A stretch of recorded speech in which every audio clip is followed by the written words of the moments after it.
Hello नमस्कार दोस्तों, आप सभी का स्वागत है मेरे यूट्यूब चैनल में। दोस्तों आज हम डिस्कस करेंगे यूकैरियोटिक ट्रांसलेशन के बारे में। यूकैरियोटिक वर्ड है वो दो अलग अलग शब्दों से मिलके बना है। Eu means true and karyon means nucleus. That means कि ऐसे ऑर्गेनिज्म या ऐसी सेल्स जिनके अंदर ट्रू न्यूक्लियस है वो पाया जाता है। मेरा यहाँ ट्रू न्यूक्लियस से मतलब है कि उनके अंदर वेल डेवलप सुविकसित प्रकार का केंद्रक है वो पाया जाता है। बैक्टीरिया या जो यूनिसेलुलर ऑर्गेनिज्म है कुछ, उनको छोड़ के लगभग जो मल्टीसेलुलर ऑर्गेनिज्म है उन सब में वेल डेवलप न्यूक्लियस है पाया जाता है। हालांकि यूकैरियोटिक सेल्स के अंदर ओनली न्यूक्लियस बेसिस पे ही हम उसको कैटेगराइज नहीं कर सकते कि उनमें डिफरेंट टाइप के जो ऑर्गेनल्स हैं, सेल ऑर्गेनल्स हैं, like as a ribosome and जो एंडोप्लाज्मिक रेटिकुलम है एक्सेट्रा, जो कि डिफरेंट होती हैं प्रोकैरियोटिक सेल से। यूकैरियोटिक जो सेल हैं, जैसा कि आप इस डायग्राम में देख रहे हैं कि ये जो 3D डायग्राम दिख रहा है आपको, इस 3D डायग्राम के अंदर जो ये रेड कलर का न्यूक्लियस दिख रहा है आपको, इस रेड कलर न्यूक्लियस के अंदर जेनेटिक मटेरियल है वो समाहित होता है या बाउंड्री, जो इसकी जो बाउंड्री उसके अंदर मौजूद होता है। इसके अलावा हमारे पास जो भी ट्रांसलेशन के लिए सामग्री बनेगी, like as a tRNA, rRNA, ribosomes, वो सारी जो सामग्री है या सारा जो रॉ मटेरियल है वो इसी न्यूक्लियस से होता हुआ हमारे साइटोप्लाज्म में आएगा। फ्रेंड्स, हमने जो प्रीवियस लेक्चर्स थे उनके अंदर जाना था कि प्रोकैरियोटिक सेल्स के अंदर जो ट्रांसलेशन है वो किस प्रकार से होता है। मैंने आपको बताया था कि प्रोकैरियोटिक सेल के अंदर जो जेनेटिक मटेरियल है वो साइटोप्लाज्म में ही मौजूद होता है, जिसकी वजह से उसको कोई भी ट्रांसपोर्टेशन नहीं करना पड़ता। बट यहाँ कुछ प्रोसीजर अलग है। यहाँ पे क्या होगा कि जो यूकैरियोटिक न्यूक्लियस है उसमें से जो mRNA है, tRNA है या rRNA है वो बनकर न्यूक्लियस टू साइटोप्लाज्म ट्रांसपोर्ट होंगे। अब हमारा जो साइटोप्लाज्म है या सेल्स का जो साइटोप्लाज्म है उसके अंदर ही प्रोटीन निर्माण की जो प्रोसेस है वो कंप्लीट होगी। तो सबसे पहले यहाँ पे क्या प्रोसीजर होगी कि सारे जो तीनों टाइप के जो आरएनए हैं और प्लस जो राइबोसोम है वो साइटोप्लाज्म में ही जाके ट्रांसपोर्ट होंगे। अब यहाँ पर प्रोकैरियोटिक सेल की तरह ही यूकैरियोटिक सेल्स के अंदर भी ट्रांसलेशन है वो 3 स्टेप के अंदर कंप्लीट होता है। Initiation, elongation and termination. आपके बहुत सारे मिथ हैं वो मैं आज दूर करने जा रहा हूँ इस वीडियो के जरिए, क्योंकि मेरे को काफ़ी टाइम हो गया है, 6-7 साल हो गए हैं पढ़ाते हुए कॉलेज एंड स्कूल के अंदर। तो मैंने देखा है कि जो बायोलॉजी के 11th-12th के नोट्स होते हैं या कॉलेज के जो नोट्स होते हैं स्टूडेंट्स के पास, या हमारे जो रीजनल जो बुक्स होती हैं, रेफरेंस बुक की बात नहीं कर रहा हूँ मैं, जो रीजनल बुक होती हैं उनमें बहुत सारी त्रुटि पाई जाती है और उनको देख के मेरे को ऐसे लगता है कि जो विद्यार्थी हैं या जो स्टूडेंट्स हैं वो भ्रमित हो जाते हैं। डिफरेंट टाइप की जो बुक्स हैं उनमें डिफरेंट टाइप का जो मैटर है वो मिलता है। तो मैं आपको जो मैं जानता हूँ या जो मैंने अचीव किया आज तक, जो रेफरेंस बुक पढ़ के या प्रैक्टिकल नॉलेज से, वो मैं आपको बताने की कोशिश करूँगा कि किस प्रकार से एक्यूरेट जो प्रोसेस होती है यूकैरियोटिक ट्रांसलेशन की। बहरहाल हम टॉपिक पे आते हैं। आज हम डिस्कस करेंगे कि जो इनिशिएशन प्रोसेस होती है यूकैरियोटिक सेल में वो किस प्रकार से होती है। जो सेल्स हैं उनके अंदर सबसे पहले जो इनिशिएशन प्रोसेस है उसमें डिफरेंट टाइप के जो फैक्टर हैं वो मौजूद होते हैं। इतना तो हमने जान लिया कि जो mRNA है वो ट्रांसपोर्ट होके साइटोप्लाज्म में आएगा, tRNA न्यूक्लियस में बनेगा, साइटोप्लाज्म में आएगा। आपका जो राइबोसोमल rRNA है, rRNA जिसको बोलते हैं, वो भी न्यूक्लियस के अंदर बन के साइटोप्लाज्म में ट्रांसपोर्ट हो जाएगा।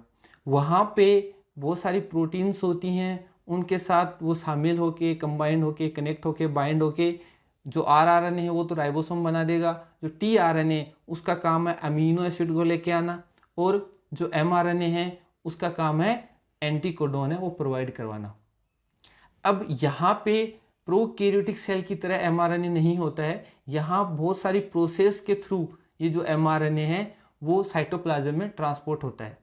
तो इनिशिएशन की प्रोसेस के अंदर जो mRNA वहाँ से स्टार्ट होता है कि mRNA है वो थोड़ा सा सर्कुलर होता है यहाँ, लीनियर फॉर्म में होता है प्रोकैरियोटिक सेल में, लेकिन यूकैरियोटिक सेल के अंदर थोड़ा सर्कुलर फॉर्म में होता है। तो हम स्टेप बाय स्टेप इसकी जो प्रोसीजर है या किस प्रकार से राइबोसोम की दोनों सब यूनिट से वो बाइंड होती हैं, किस प्रकार से ये जो mRNA है वो उन पे बाइंड करता है, और कौन कौन से ऐसे इनिशिएशन फैक्टर हैं जो कि इसके अंदर इन्वॉल्व होते हैं।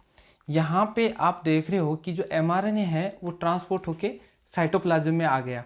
अब ये हमारा जो mRNA है उस पर 7 मिथाइल ग्वाइनोसिन की जो कैप है वो लगी है 5 प्राइम पे, और 3rd प्राइम पे आप देख रहे हो कि एडेनिन का एक टेल लगा हुआ है, एक पूंछ नुमा जो संरचना लगी हुई है, बहुत सारे एडेनिन लगे हुए हैं जहाँ पे UGA लिखा हुआ है, मतलब ये टर्मिनेशन कोडोन है, और यहाँ 7 मिथाइल ग्वाइनोसिन के पास AUG लिखा हुआ है, मतलब यहाँ पे ये है इनिशिएशन कोडोन। जो 7 मिथाइल ग्वाइनोसिन है वहाँ पे जो इनिशिएशन फैक्टर 4E है वो आके बाइंड होगा, और जो पोली एडिनाइलेशन टेल है उसके ऊपर बाइंड होगा PABP। PABP का मतलब है पोली ए बाइंडिंग प्रोटीन, ठीक है।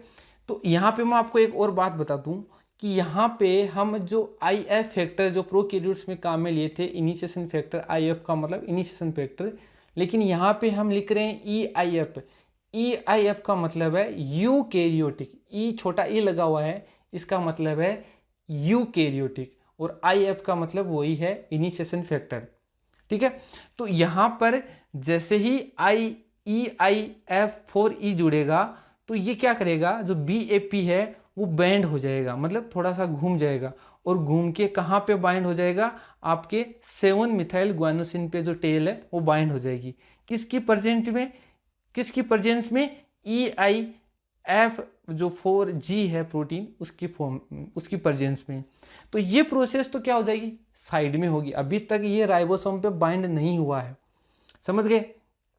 तो ये हमारा एक जो mRNA है अभी जो बाइंड होने जा रहा है उसकी सीक्वेंस बन गई, या उसका जो जो मटेरियल है, या जो अपन कहें कि ये जो डायग्राम है वो बन गया।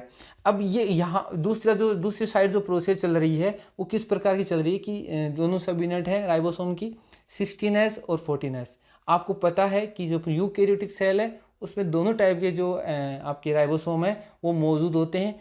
जो 70S राइबोसोम है वो माइटोकॉन्ड्रिया में, या अगर प्लांट सेल है तो उसके क्लोरोप्लास्ट में मौजूद होता है 70S, और जनरली जो साइटोप्लाज्म में राइबोसोम मौजूद होता है वो होता है 80S।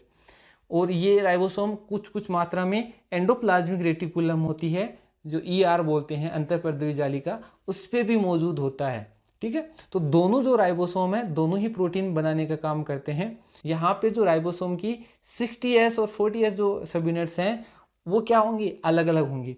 तो सबसे पहले 40S के बारे में जाने तो 40S पे सबसे जो पहला फैक्टर है वो जुड़ेगा EIF फर्स्ट फैक्टर है वो जुड़ेगा। अब ये EIF फैक्टर है वो 14S जो सब यूनिट है राइबोसोम की उसकी E साइट पे जुड़ेगा, ठीक है।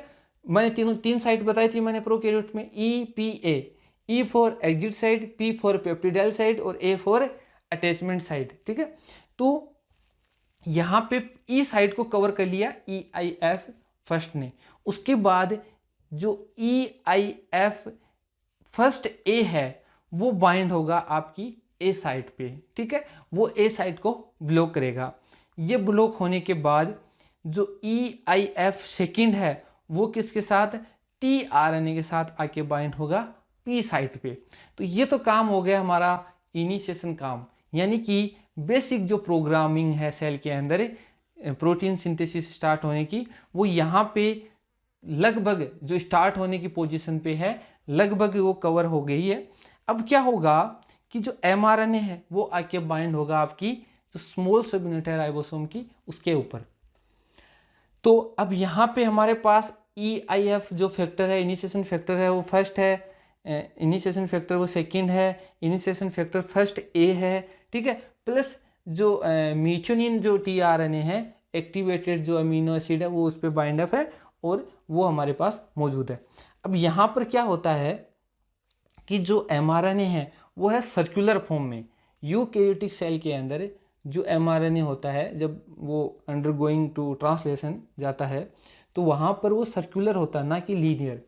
और दूसरी एक बड़ी बात मैं आपको और बता दूं कि प्रोकैरियोटिक सेल के अंदर आरबीएस साइट होती है। आरबीएस साइट का मतलब होता है राइबोसोम बाइंडिंग साइट।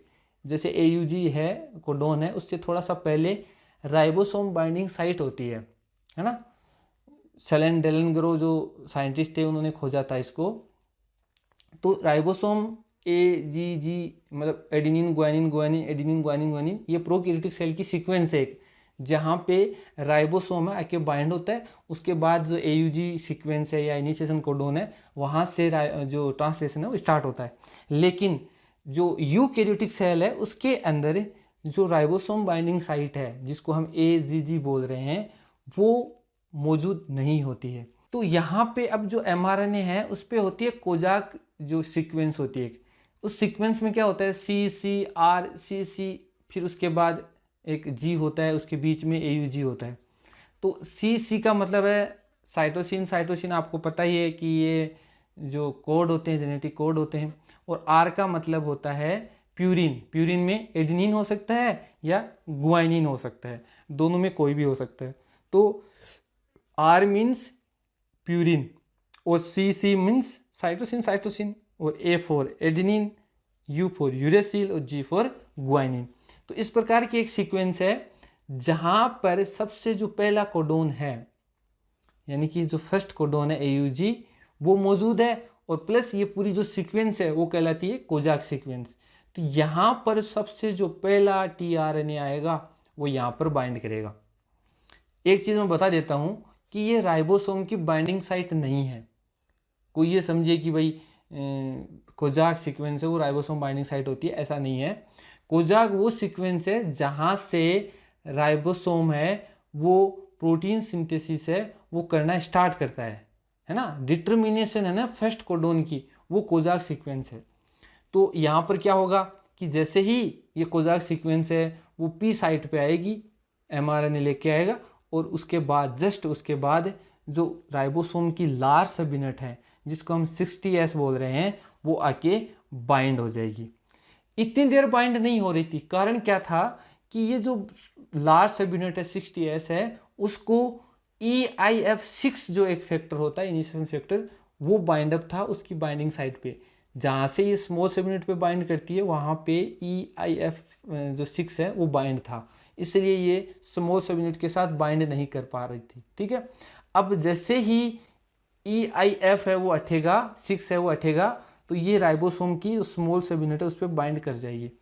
अब इसने बाइंड किया तो ये पूरा पूरा एक कॉम्प्लेक्स बन गया जिसको हम इनिशिएशन कॉम्प्लेक्स कहते हैं।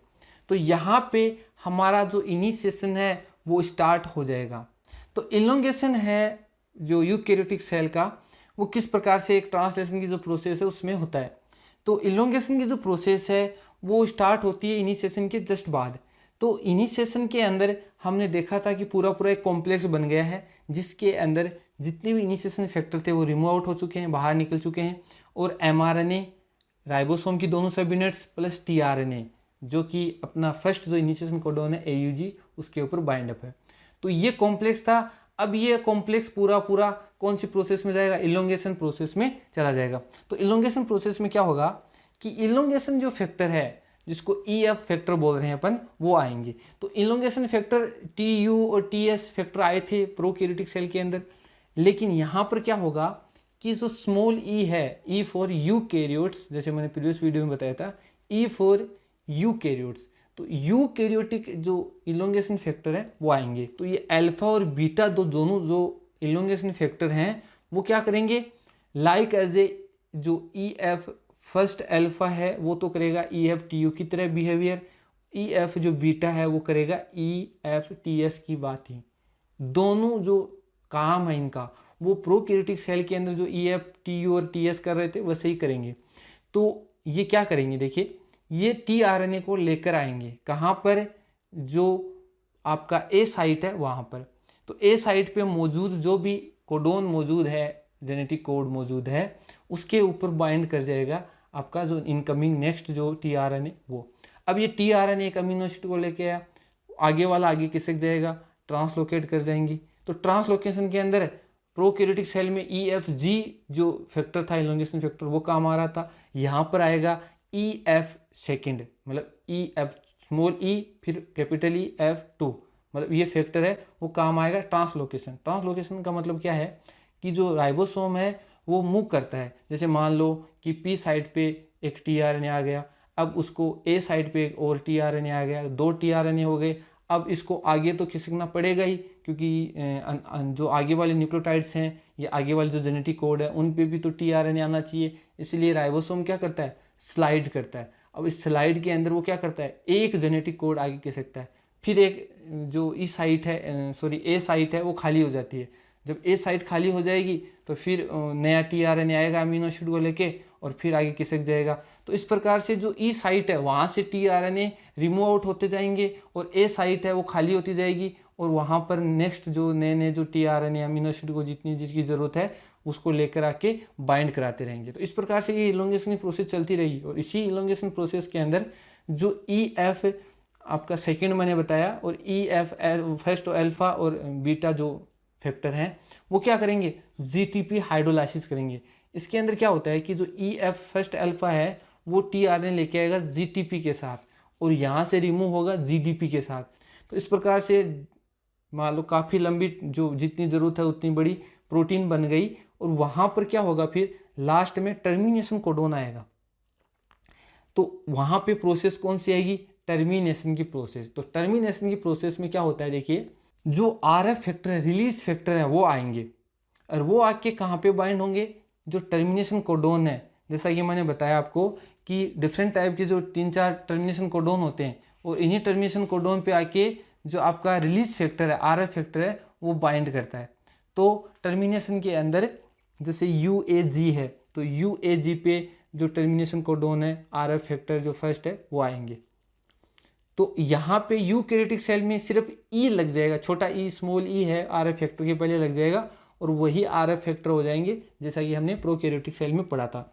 तो ये RF फैक्टर हैं वो आके जुड़ेंगे टर्मिनेशन कोडोन पे और वहाँ पे जैसे ही ये RF फैक्टर जुड़ा उसके पीछे आएगा RR फैक्टर जो कि इस रिलीज फैक्टर को रिमूव करेगा और जैसे ही RRF फैक्टर है वो आके बाइंड करेगा, उसके साथ ही आपका जो राइबोसोम है उसकी दोनों सब यूनिट्स हैं वो अलग अलग हो जाएंगी और mRNA वो अलग हो जाएगा, tRNA वो अलग हो जाएगा और जो पॉलीपेप्टाइड चेन है वो बन के तैयार हो गई।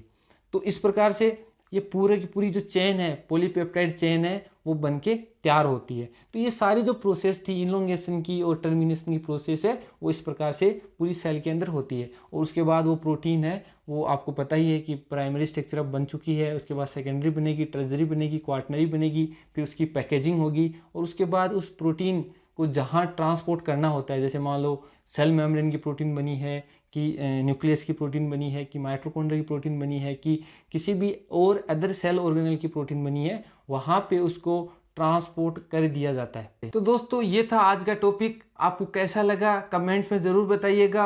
अगर आप इस चैनल पे नए हैं तो सब्सक्राइब कर लीजिएगा और अगर आपको आपका जो नॉलेज है वो अगर इम्प्रूव होता है इस वीडियो के ज़रिए तो लाइक भी बनता है। तो फिर मिलते हैं किसी नए वीडियो में, तब तक के लिए खुश रहिए, अपनों का ख्याल रखिए। धन्यवाद, जय हिंद।